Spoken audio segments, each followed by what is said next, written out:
The cordless phone slipped from Stella Miller's trembling fingers, clattering against the cool tile of her Chicago kitchen. "Mom, something weird is going on. Is my sister-in-law at the house?" Daniel's voice, usually so bright and full of the sky, had dropped to a raw whisper.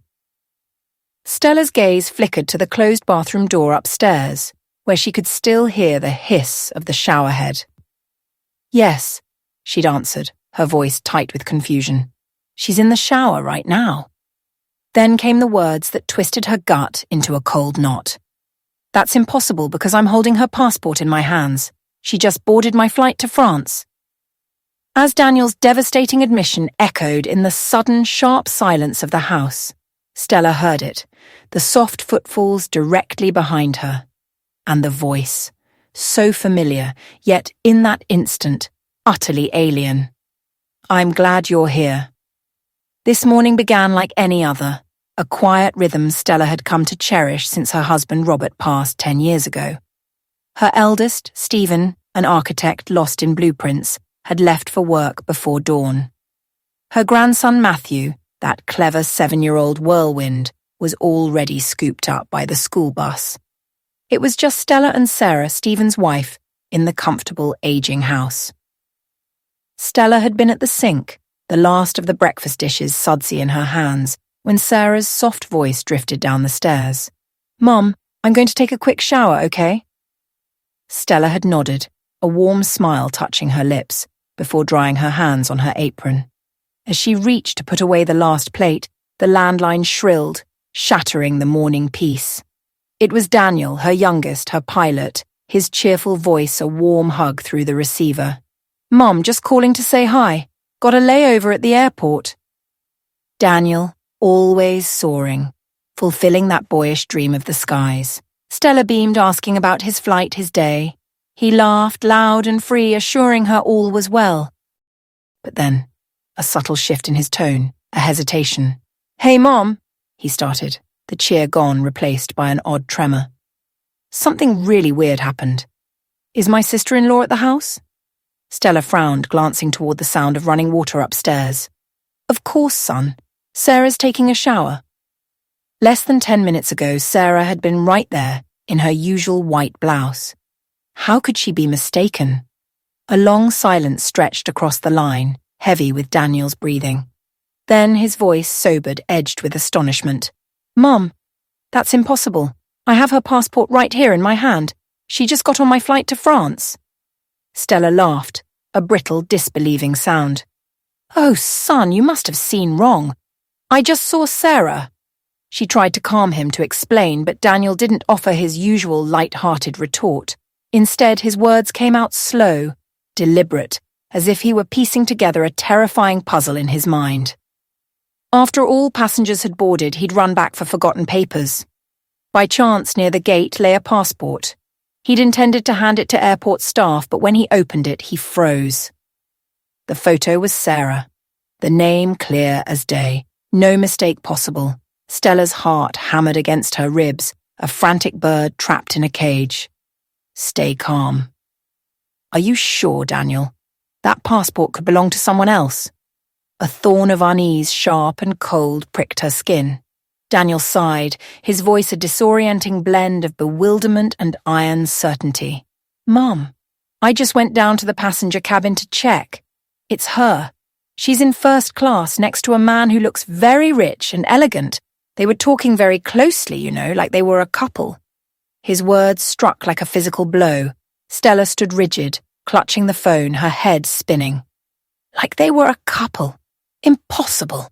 She had just heard Sarah's voice, seen her with her own eyes, in this very house. At that precise moment, the shower upstairs fell silent. The bedroom door creaked open. "Mom, who's on the phone?" Sarah's soft voice, loud enough to make Stella jump, drifted down the stairs. Panic seized Stella's throat, her heart a frantic drum against her ribs. "Oh, just a friend of mine," she choked out, her voice a reedy tremor. She stumbled into the living room, averting her gaze as Sarah's head, hair still dripping wet, poked around the banister. Slamming the door shut, Stella hissed into the receiver, "Daniel, I just heard Sarah. She's here. She just took a shower. Are you sure you weren't mistaken?" Another heavy silence. Then Daniel's voice hard as stone. "Mom, that's impossible." "I have her right in front of me on this plane. I'm looking right at her." Speechless, mind blank, Stella hung up. Her hands trembled so violently she nearly dropped the receiver. The living room, usually a sanctuary of warm light, felt suffocating. She sank onto the sofa, gasping for breath, her chest a tight knot. If Sarah was here, who was the woman on Daniel's flight? And if the woman on the flight was Sarah, who, in God's name, was in her house? A few minutes later, Sarah descended to the kitchen, clean in a light blue dress. Her hair still damp, she smiled, her usual sweet self. "Mom, I'm going to the market early today. Do you want me to bring back any vegetables or anything?" Her voice, kind and familiar, offered no hint of the chasm that had opened. Stella forced a smile, her throat dry. "Yes, honey. Bring some tomatoes, please." Sarah nodded, picked up her wicker basket, and glided out the door, her silhouette disappearing behind the gate. Stella watched her go, a tempest raging in her soul. She knew Daniel wasn't lying. Her upright, sensitive son had no reason to fabricate such a tale. Yet, Sarah, the daughter-in-law she'd lived with for years, was also, unmistakably, here. Is there something I've missed? A secret in this house I've never seen? The midday sun drew faint stripes on the tile floor of Stella's living room, the old armchair where Stella Miller, a 65-year-old widow from a quiet Chicago neighborhood, usually knitted or read to Matthew, suddenly felt too heavy. Daniel's words hammered in her head, each one a fresh blow.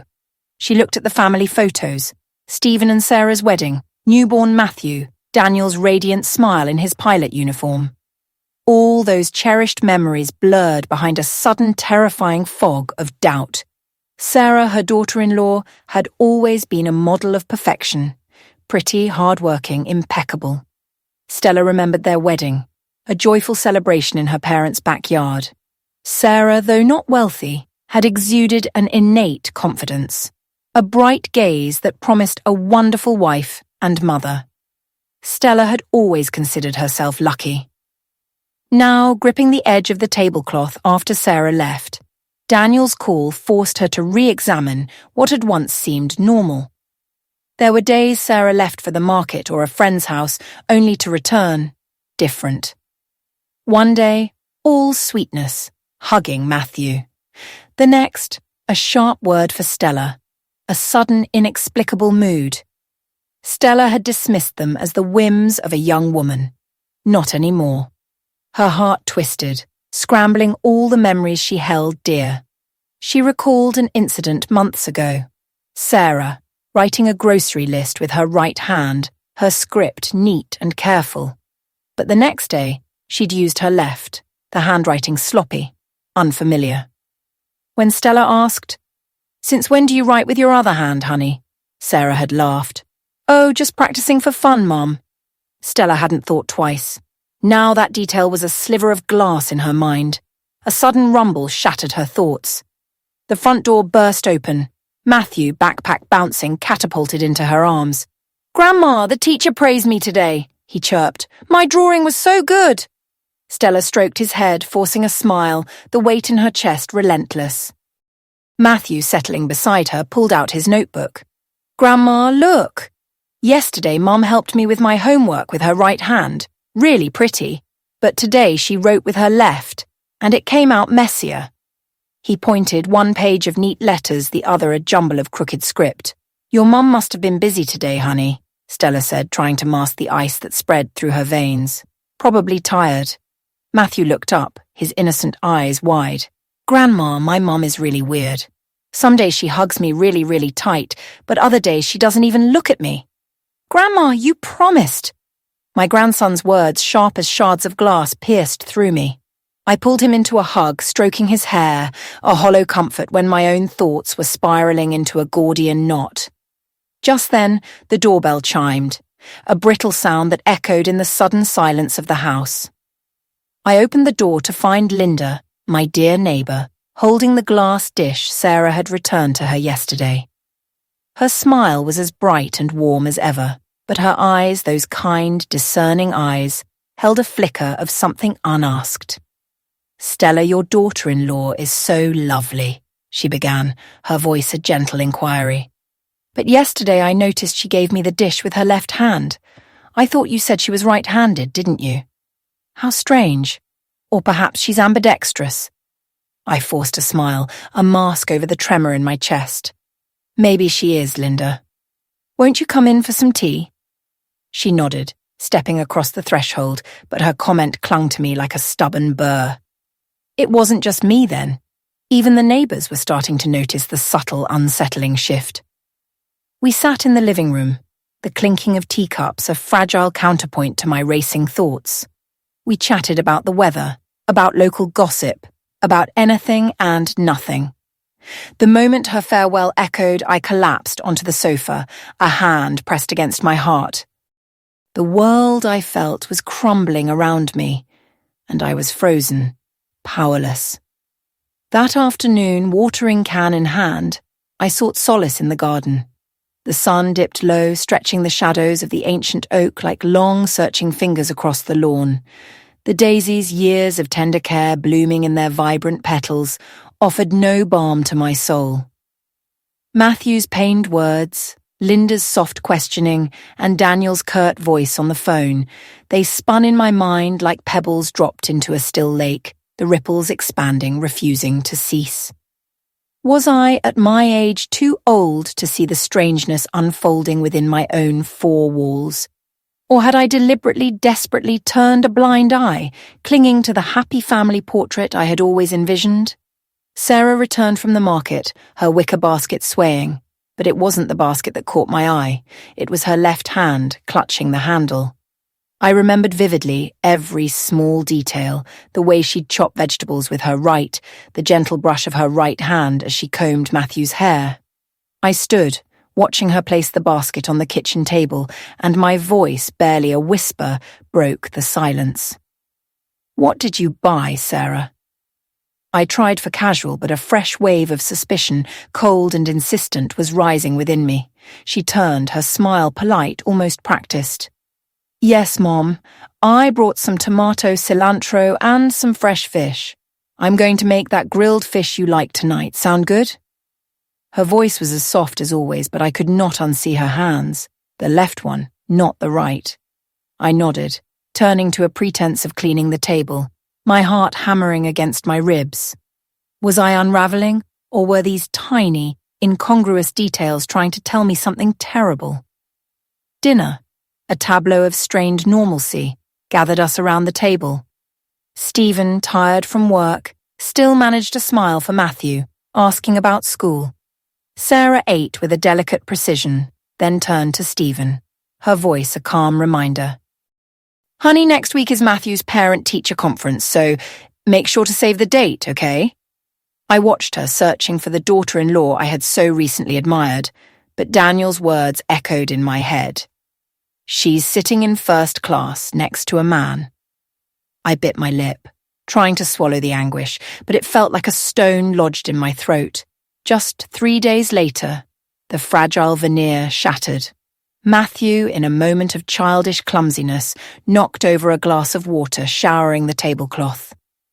I reached for a cloth, a laugh bubbling up. "It's okay, sweetie. Just be more careful." But Sarah, sitting opposite, frowned, her voice suddenly sharp, a blade in the quiet room. "Matthew, why are you so clumsy? Be more careful." I froze, my eyes wide, meeting Stephen's. He too frowned, a low murmur of protest on his lips. "Sarah, it was an accident, that's all." She turned on him, a flash of something cold and furious in her eyes. "You always defend him, and I'm left looking like the bad guy in this house." The air at the table thickened, heavy and suffocating. Matthew's head bowed, tears welling. I wrapped an arm around him, a deep, aching pain blooming in my chest. Just days ago she had spoken to him with such tenderness. Now she was a stranger. I watched, a silent observer trying to piece together the fragments. Today, irritable. The other day, a sweetheart. Today, her left hand. The other day, her right. These small differences, insidious in their accumulation, began to form a mosaic in my mind, a picture I couldn't yet fully discern. I told myself to calm down, but with every glance at Sarah, I saw not my daughter-in-law but an imposter. A few days later, walking Matthew to school along the cobblestone path, he squeezed my hand. He stopped suddenly, looking up at me, his small voice thick with sadness. "Grandma, yesterday my mom taught me how to write, and she was very patient. Her handwriting was really pretty. But today she didn't even want to look at my homework. She told me to do it myself." I knelt, meeting his clear, hurt eyes, my heart constricting. "Your mum was busy, honey." "Don't be sad," I whispered, my voice trembling. He nodded, but the disappointment in his gaze remained. I hugged him tight, a wave of helplessness washing over me. How could a 7-year-old understand something even I, with all my years, couldn't fathom? That night, at dinner, Matthew, oblivious to the undercurrents, chattered about school. Sarah merely nodded, a distant echo of her usual engagement. Stephen, serving himself, let out a sudden laugh. "Hey, since when do you write with your left hand, Sarah? You look really weird." Sarah froze, a forced smile pasted on her lips. "Oh, I'm just trying it out, honey." She quickly tucked a small notebook back into her purse, but not before I caught a flicker of panic in her eyes. Stephen, shaking his head, said nothing more, but I knew he, too, had felt the shift. I sat there, clutching my spoon, maintaining a blank expression as the doubts within me ignited, a slow, consuming fire. One morning, the empty spice jar in my hand, I crossed the familiar cobblestone street to Linda's. Sarah had borrowed it weeks ago for Stephen's beloved pot roast. Linda opened the door, her usual kind smile gracing her lips. "Stella, come on in. Let me make you some coffee," she offered, a dusting cloth still in her hand.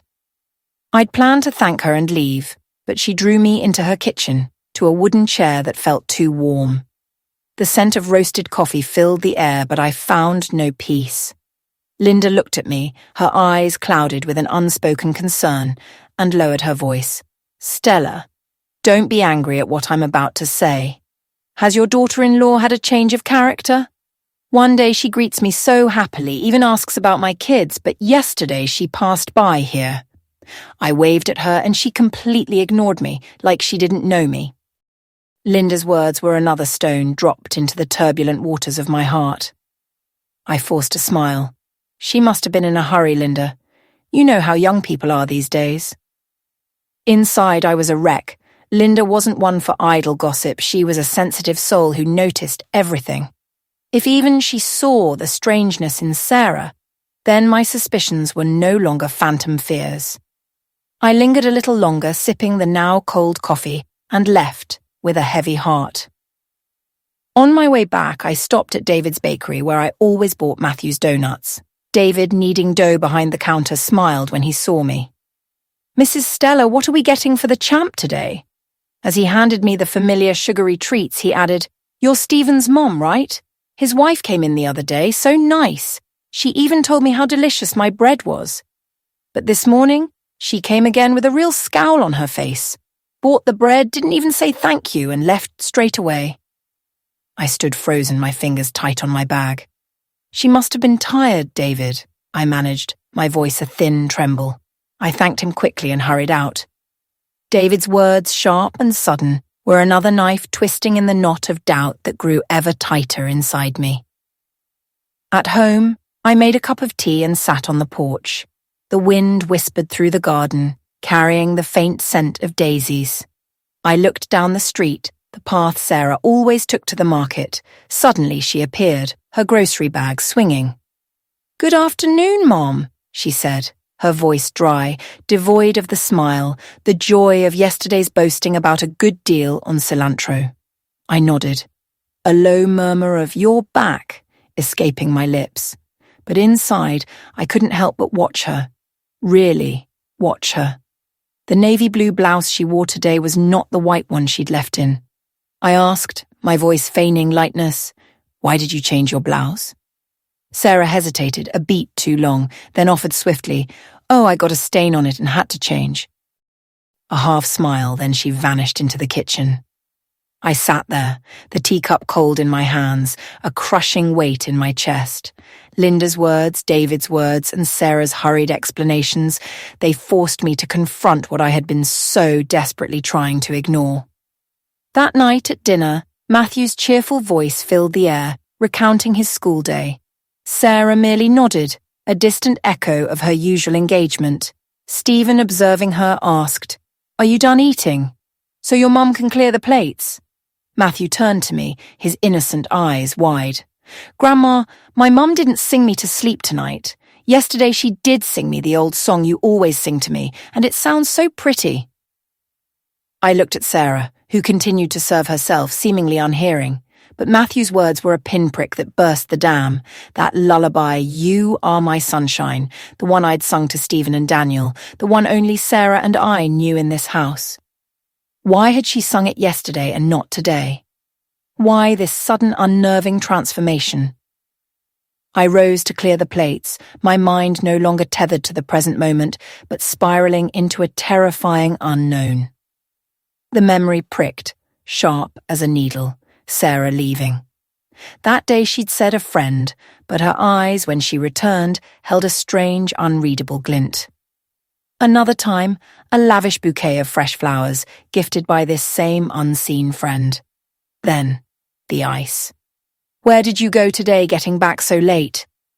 The question, so simple, had triggered a furious outburst. Once these were mere dissonant notes, now they composed a symphony of dread, each detail a piece of a monstrous, unfolding secret. My heart thrummed an anxious rhythm against my ribs. I hadn't wanted to believe my daughter-in-law was hiding something, yet every evasive word, every guarded gesture, chipped away at my resolve. That night, after the last dish was dried and put away, I sat at the dining room table. From a hidden drawer, I pulled out an old cloth-bound notebook.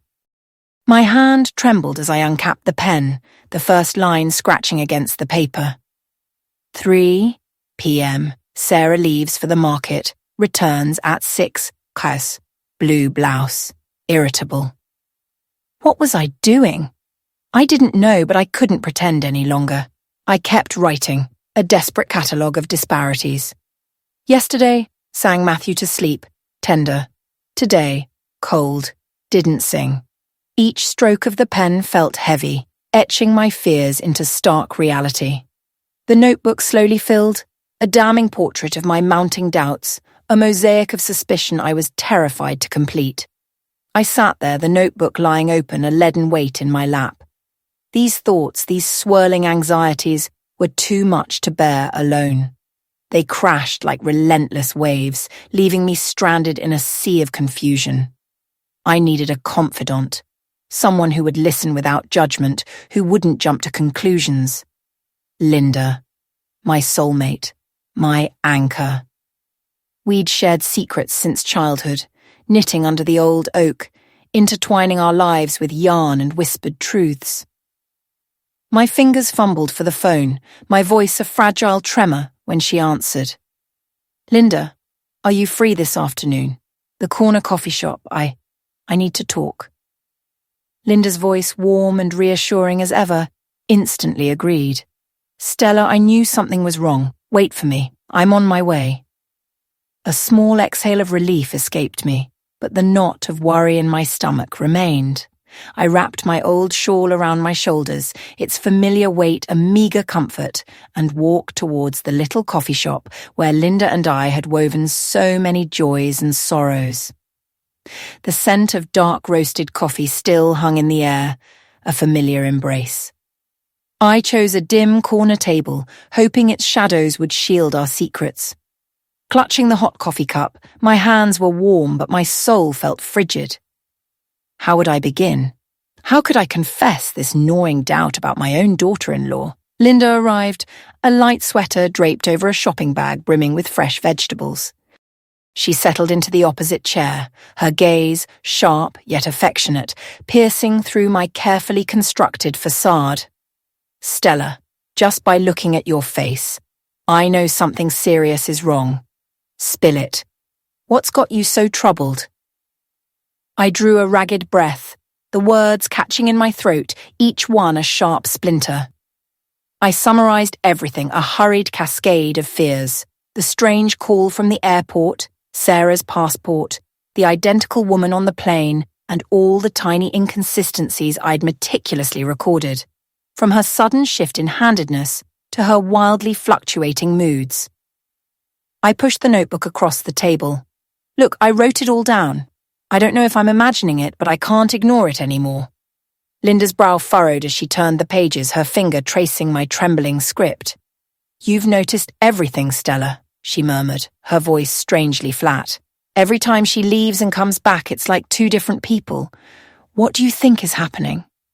I shook my head, my grasp tightening on the cup. I don't know, Linda. I'm just scared. Scared of what Sarah's hiding, scared my family will shatter if I dig deeper. But I can't stop. I have to know. For Stephen, for Matthew.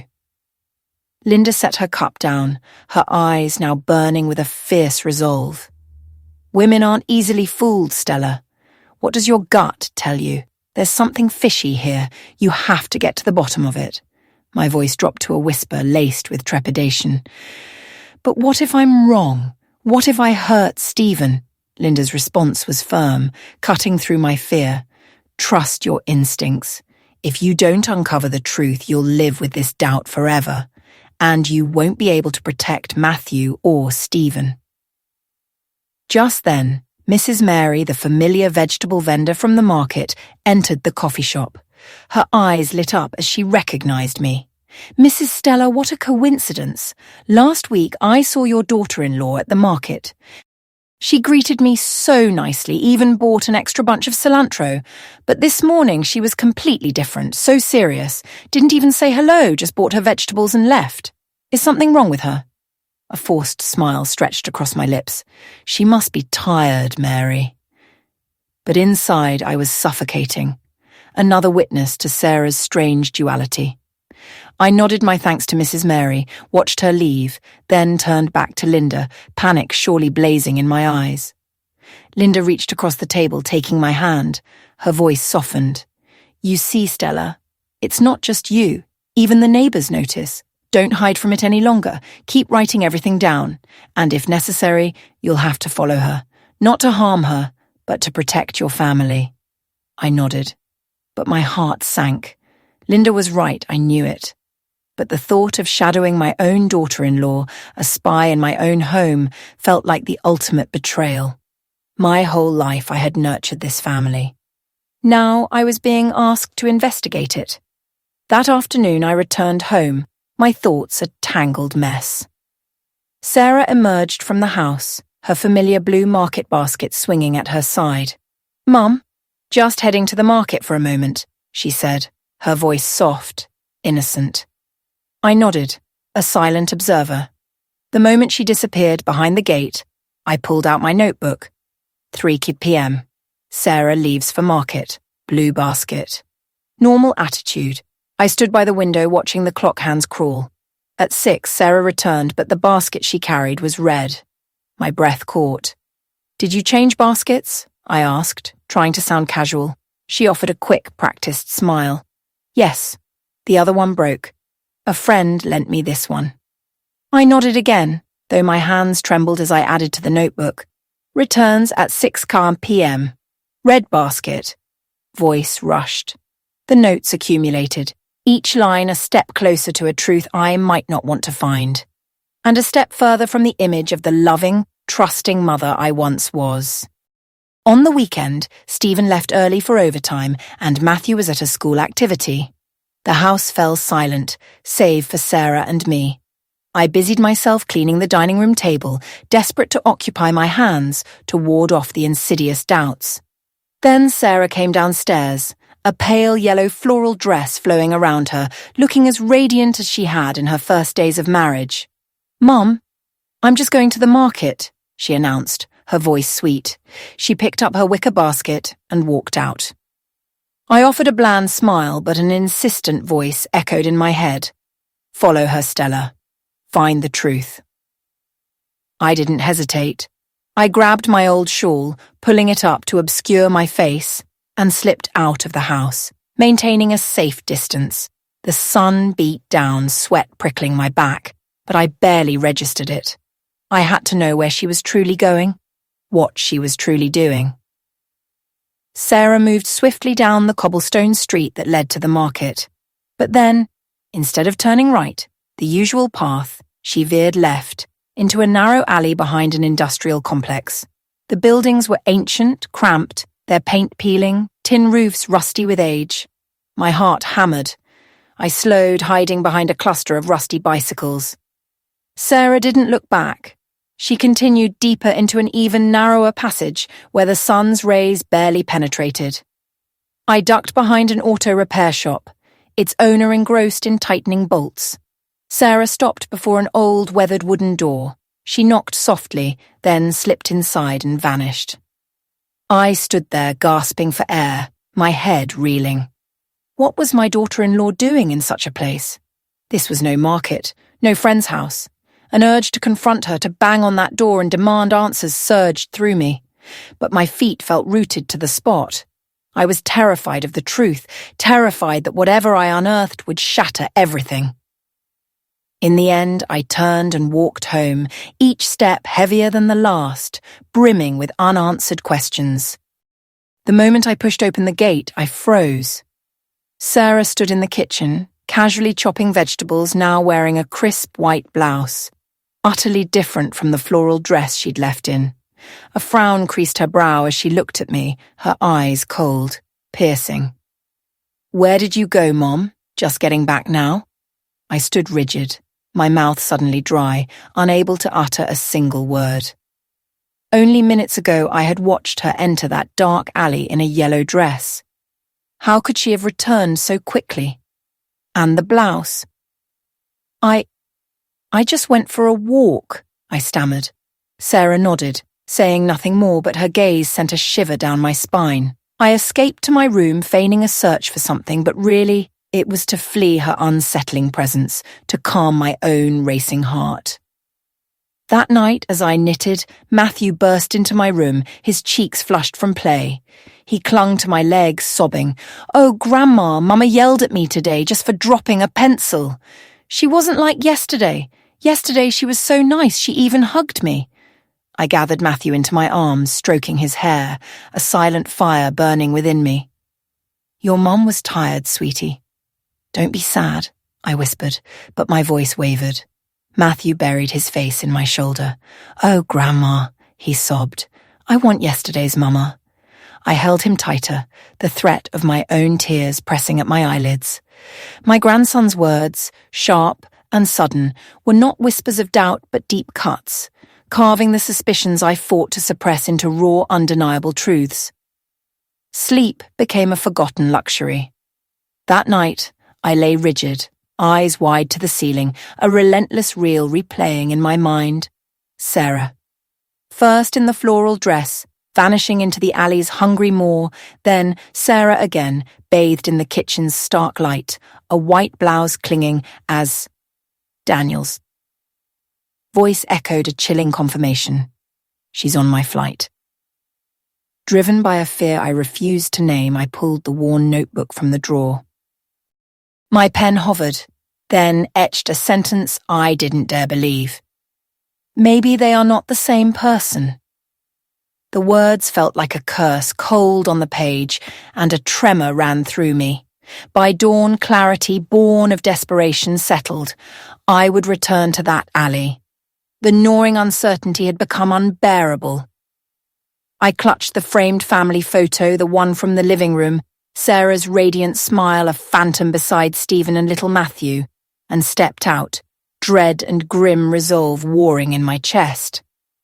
The alley, a shadowed gullet of brick and grime, was unchanged. At a street vendor's cart, where a middle-aged woman fanned embers beneath a corn-on-the-cob stand, I paused.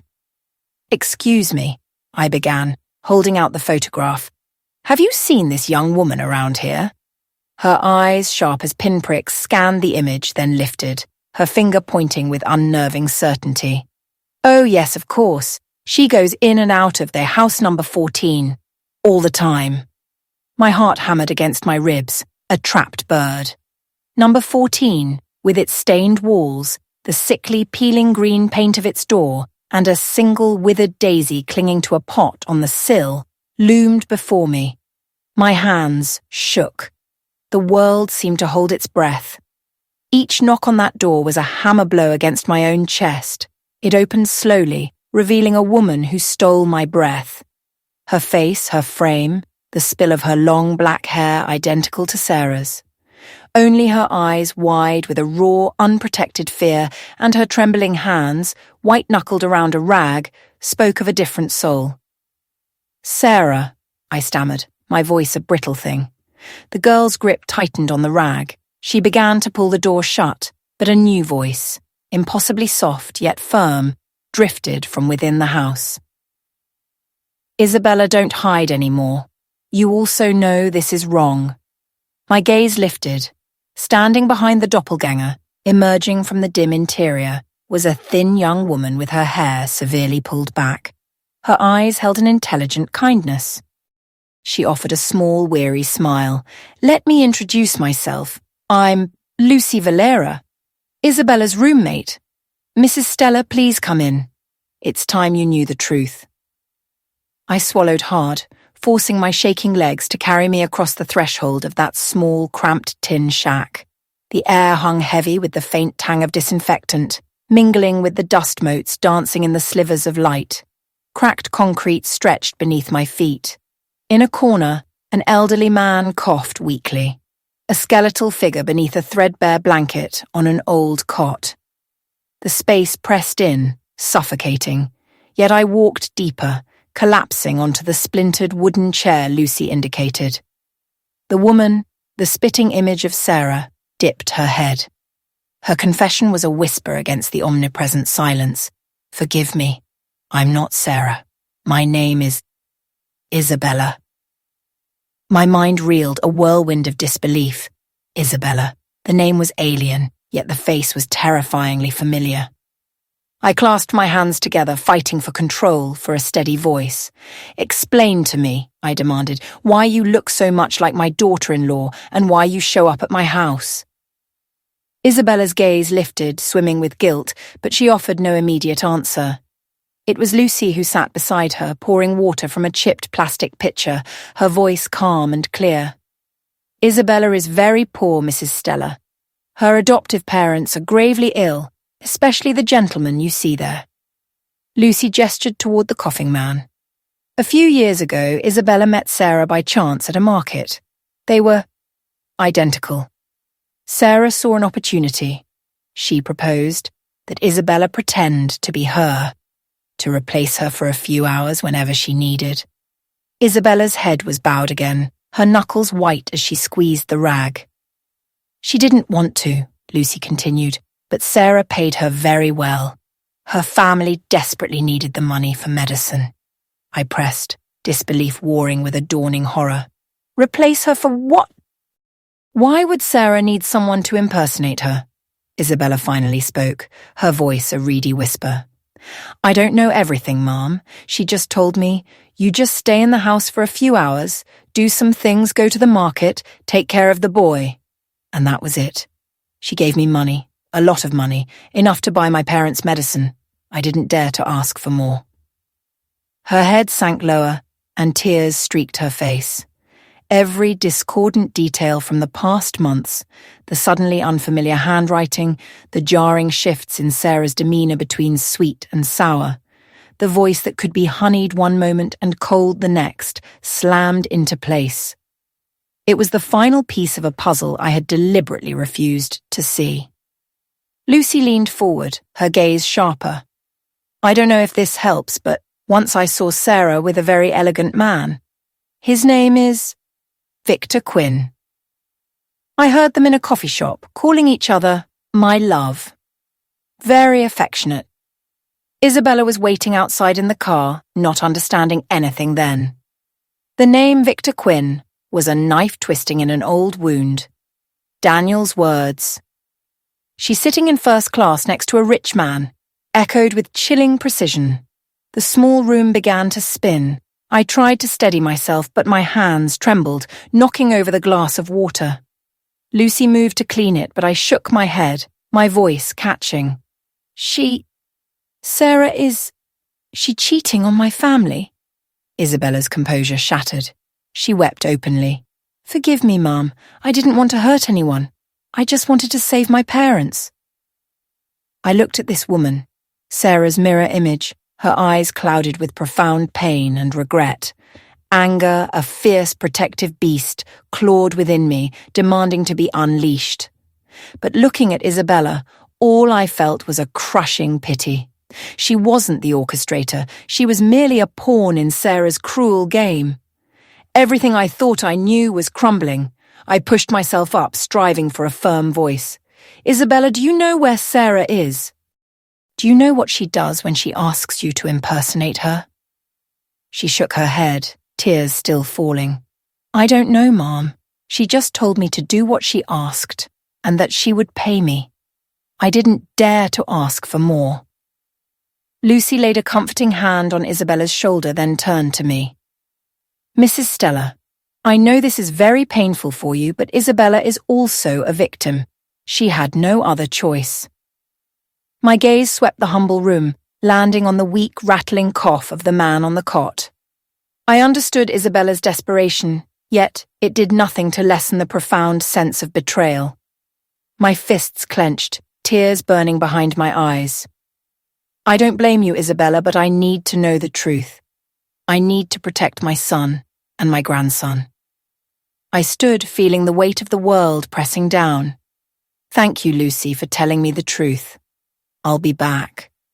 I left, the bright sun outside blinding me to the frozen landscape of my heart.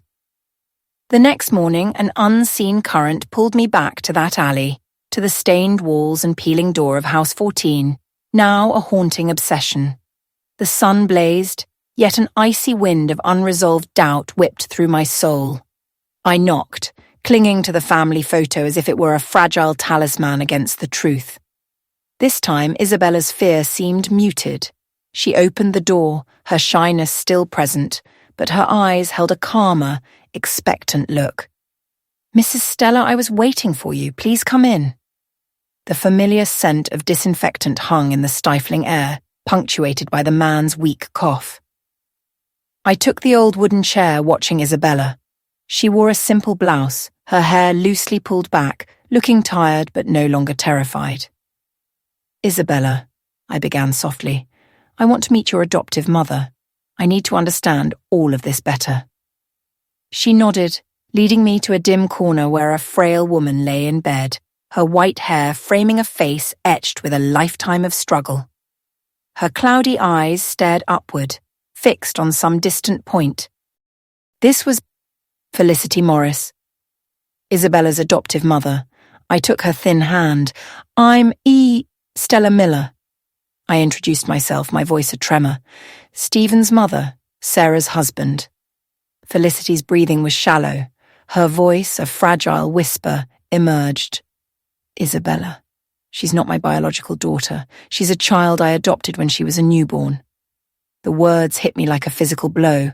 I froze, my heart thundering, but forced a calm I didn't feel. Tell me, please, I urged. How did it all happen? The old woman coughed, a racking sound, then slowly began a story I was utterly unprepared for. Many years ago, she began, her voice quivering, I was a nurse in a small village hospital. A very poor family had twin girls. They were so poor they couldn't keep both. Her eyes, though clouded, seemed to hold a distant sorrow. The mother was crying, saying she could only keep one. The other, they were going to abandon. Felicity paused to cough again, a long, drawn-out spasm, then looked at Isabella with an immense, aching love. My heart broke. I couldn't let them abandon that creature. So I adopted her. That's Isabella. She paused again, wiping a rheumy eye. I raised her as if she were my own, but I know she has always wanted to find her real parents. I have nothing to give her other than my love and this house. I clung to the edge of the chair, my head spinning, the truth a monstrous bloom. Do you know who Isabella's biological parents are? I asked, my voice barely a thread. Felicity shook her head. I only know that they were a poor family from a nearby village. I didn't ask much. I just wanted to save the girl. My gaze found Isabella, her head bowed, tears silently tracking pathways down her cheeks. "Mrs. Stella," she choked out, "I don't know anything about my biological parents. But when I met Sarah, I thought maybe she knew something. She looked so much like me, but she never told me anything about that." The air in the small room solidified. I couldn't breathe. The old wooden wardrobe groaned open, a silent invitation from Felicity. Inside, tucked away like a forgotten memory, Isabella found it, a yellowish paper envelope.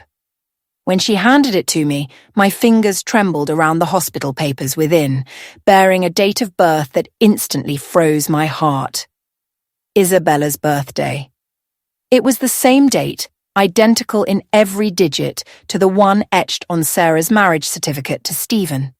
My gaze snapped from the stark black print to Isabella's face. You and Sarah? The words caught in my throat, a whisper of a question too monumental to ask. Could you be twin sisters? Isabella's composure shattered. A choked sob escaped her, and she buried her face in her hands, her body shaking. The truth long suspected but now confirmed by Isabella's anguish hit me with a physical blow. Sarah is my sister, the thought echoed hollow and sharp. Why didn't she tell me? Why did she make me do all that? My heart ached, a deep bleeding wound. I remembered Sarah, radiant and self-assured, gracing our home, the epitome of a perfect wife and mother. I had cherished her, believed in her, certain she was Stephen's happiness. Now that image crumbled. She hadn't merely deceived our family, she had exploited her own flesh and blood, using Isabella as a pawn in a game of secrets I couldn't even begin to fathom. Rising from the dusty chair, I placed a hand on Isabella's shaking shoulder. My voice, though firm, still carried the raw edge of my pain. Isabella, from this day forward, no one will ever take advantage of you again. She flinched, then slowly lifted her tear-streaked face. I will help your parents with their illness, but in return, you must help me. We need to bring this truth to light for Stephen, for Matthew. She nodded, still crying, but a spark of resolve ignited in her eyes. I'll help you. I don't want to live in this lie anymore. For the first time, a fragile sliver of hope cut through the storm raging within me. I stepped out of the house, the narrow alley enveloping me in its familiar shadows, my soul a maelstrom. I passed the bustling market, the laughter and calls of vendors a distant, mocking soundtrack to Mrs. Felicity's words that echoed relentlessly. 2 twins, 1 abandoned, 1 raised. And now their lives inextricably woven into the fabric of my own family. I returned home, my spirit as dishevelled as a field after a tempest. The secret of the twins, Sarah and Isabella, was a crushing weight in my chest.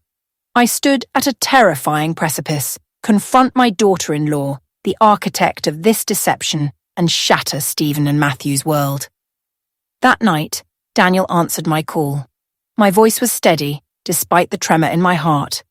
Daniel, tomorrow night you must come to the house. There are some things I need you to clarify. His surprise was palpable, concern lacing his tone. Mum, did something serious happen? I cut him off, my resolve hardening. Just come. I need you. And if you can, bring Sarah's electronic passport. He asked no more questions, only a quiet, "Yes, Mom. I'll be there." I hung up, sinking into a chair, the floor of my world tilting. Tomorrow night. I knew it would be a night etched forever in the memory of this family. The next morning, I rose before dawn, orchestrating a dinner that would be neither celebration nor mourning, but a demarcation. A white tablecloth, candles flickering, Stephen's favourite pot roast, Matthew's requested grilled fish. My hands chopped vegetables in the kitchen, but my mind drifted between the dim alley and Isabella's tear-filled eyes. Be strong. For Stephen. For Matthew. Each rhythmic cut of the knife felt like a fresh wound in my own heart. As dusk settled, casting long shadows, Stephen came home weary from work, He paused at the dining room archway, surprised by the festive setup. "What are we celebrating, Mom?" "All this food?" I managed a calm smile, a mask over the turmoil. "Just a nice family dinner, son. Sit down." Sarah entered then, her light blue dress swaying, a faint, nervous flicker in her otherwise soft smile. Matthew, oblivious, launched himself at my legs. "Grandma, the fish smells so good." I stroked his hair, a lump forming in my throat. After tonight, that innocent joy might never again be so carefree. We sat, the initial chatter forced, almost brittle. Stephen spoke of work, Matthew of his school drawing. Sarah offered polite comments, a subtle tremor in her hand, as she raised her spoon, the only betrayal of her composure. Taking a deep breath, I gave Daniel the signal I'd planned. He entered, followed by Isabella. Identical features to Sarah, yet her pale face held a profound anguish. Silence descended. Matthew, confused, looked from Sarah to Isabella, his small voice echoing in the sudden quiet. "Why are there two mummies?" Stephen went white, his spoon clattering to the table. Sarah sprang up, her voice sharp with apprehension. "What is all this, Mom?" I gripped the edge of the table, steadying myself. "Sit down, Sarah." My voice was slow, deliberate, yet unyielding. "We need to clear everything up," I began, each word tearing at something deep inside me. Daniel's airport call, reporting her on a flight to France while she was supposedly at home, the telltale shift in her writing hand from saccharine to sour. And finally my journey to the alley, to Isabella, to the shattering secret of the twins. "You and Isabella are twin sisters," I stated, my gaze boring into hers.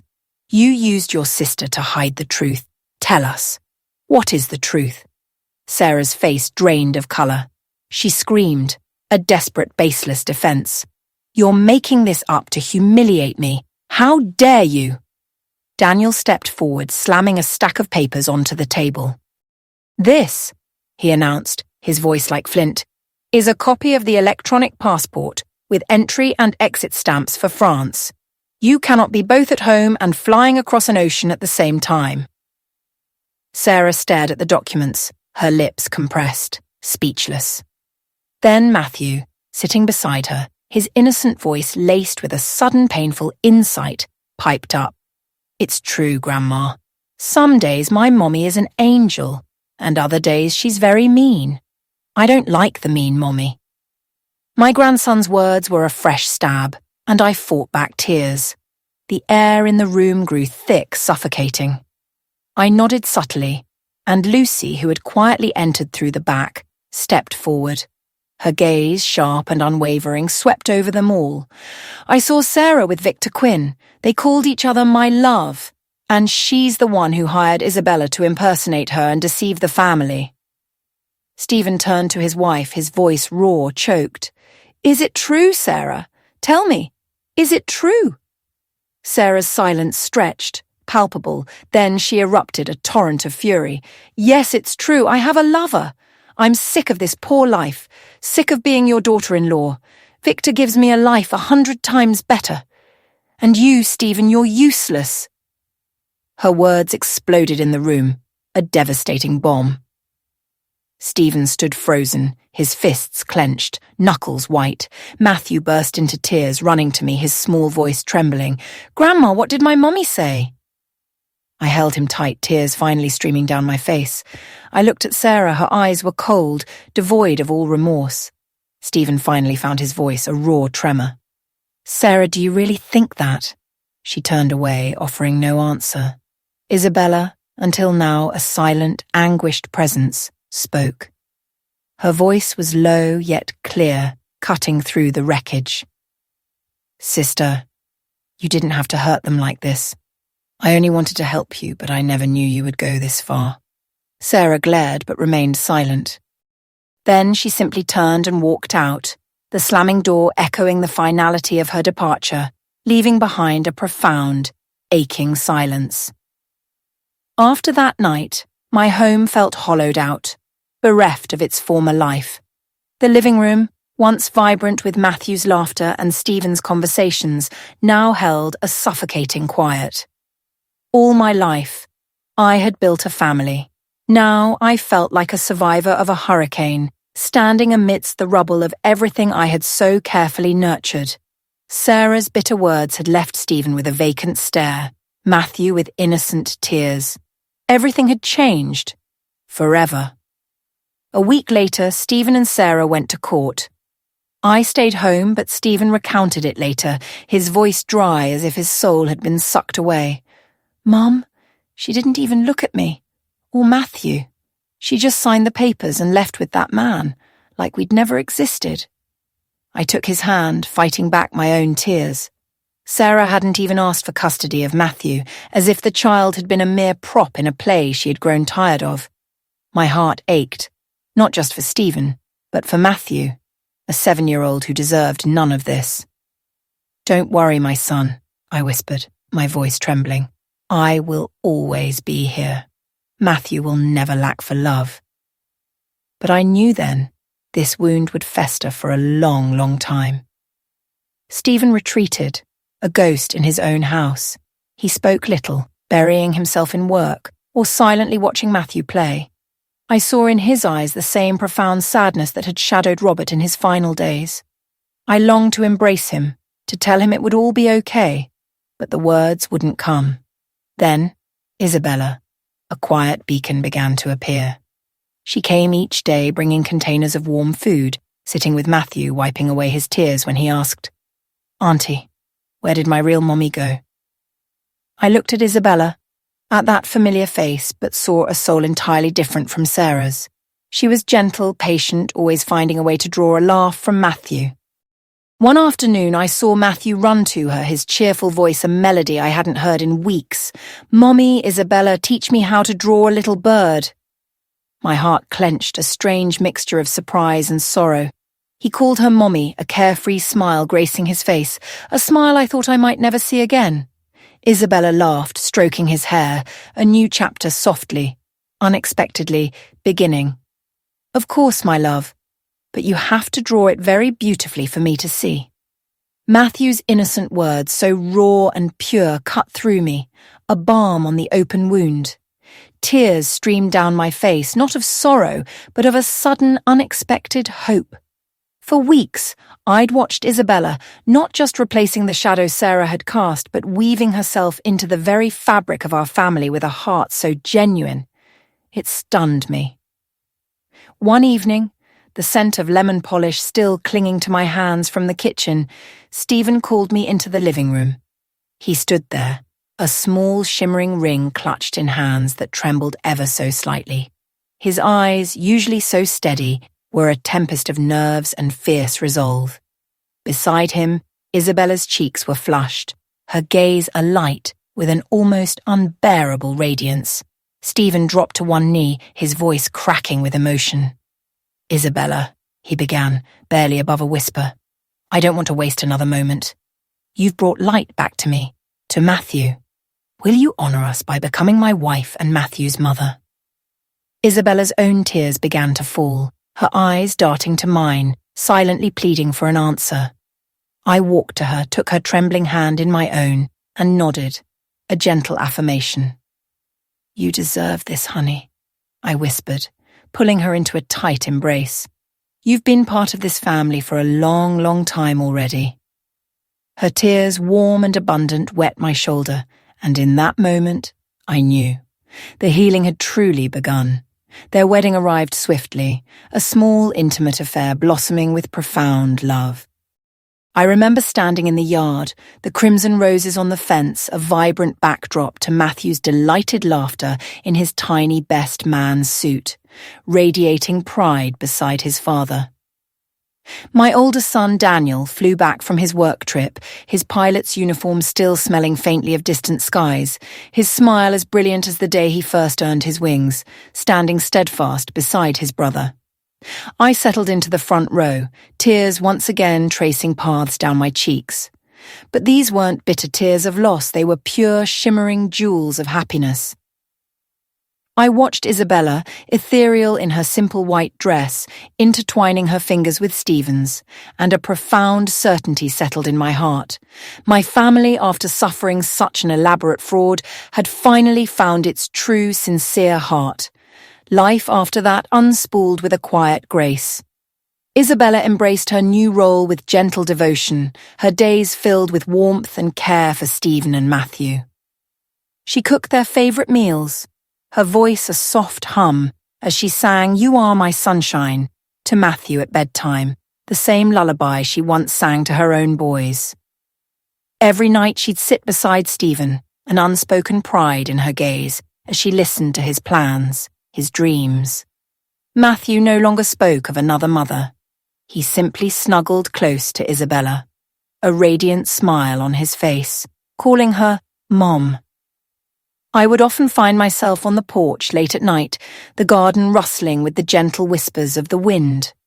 From inside, Matthew's laughter would float out, interlaced with Isabella's sweet, melodic voice. Peeking in, I'd see Stephen engrossed in his work, Isabella silently placing a steaming cup of tea beside him, her lips brushing his forehead in a soft, tender kiss. A peaceful smile touched my own lips. My heart, finally, was at rest.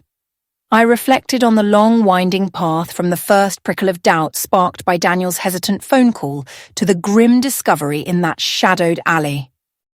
The truth had been a cruel, shattering blow, yet as my father, Robert, always used to say, "The truth will set you free, Stella." And so it had. It had cleaved away the deceit, revealing Isabella, and granting us a new beginning, immeasurably brighter and happier. The names and places in this story have been changed, a quiet shield for the souls involved. We share this not to judge, but as a whispered hope that someone, somewhere, will hear it and pause to reflect. How many mothers endure silent sorrow within the walls of their own homes? I truly wonder, if you were in my shoes, what choice would you make? Would you choose the quiet peace of silence? Or would you dare to face the storm, to reclaim your own voice? Your thoughts, like a single candle, could illuminate the path for another. God bless. I am certain courage always guides us to brighter days. And now a small offering for your journey. 2 stories from our channel, chosen with care. I believe they will surprise you. Thank you for staying with me until the very end.